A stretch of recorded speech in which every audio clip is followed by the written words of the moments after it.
बहुत इम्पोर्टेंट एक डाउट है स्टूडेंट्स का कि मेरा 2 इयर्स 3 इयर्स या फिर 4 इयर्स ड्रॉप है, तो मुझे क्या प्लेसमेंट मिलेगा कि नहीं मिलेगा।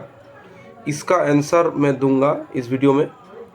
तो दो टाइप का स्टूडेंट होता है, एक है WBG के थ्रू, एक और टाइप का स्टूडेंट होता है जो लोग जीलेट एग्ज़ाम देकर लेटरल एंट्री करते हैं। तो जो WBG का स्टूडेंट है, तो HS पास करने के बाद मान लो कि तुम्हारा 2 इयर्स गैप है, 3 इयर्स गैप है, तो इसको तुम बोल सकते हो ड्रॉप ईयर्स। तो मैं खुद देखा हूँ कि अप टू 1 ईयर ड्रॉप अगर तुम्हारा हुआ तो 100% सब कंपनी तुम्हें अलाउ कर देगा। अगर 2 इयर्स ड्रॉप है, कुछ कुछ कोर कंपनीज अलाउ नहीं करता है, कुछ कुछ कोर कंपनीज अलाउ नहीं करता है, लेकिन non core software consultancy analytics मैंने अभी तक एक भी ऐसा कंपनी नहीं देखा कि वो लोग अलाउ नहीं करता है 2 इयर्स ड्रॉप को।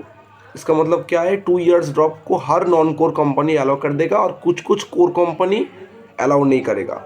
3 years drop mostly non core company से अलाउ करता है। कुछ कुछ नॉन कोर कंपनीज ऐसा है कि फॉर एग्जांपल मान लो कि सिर्फ 20% ऐसा नॉन कोर कंपनीज है जो 3 इयर्स ड्रॉप को नहीं अलाउ करता है। 80% non core companies 3 year drop को अलाउ कर देगा।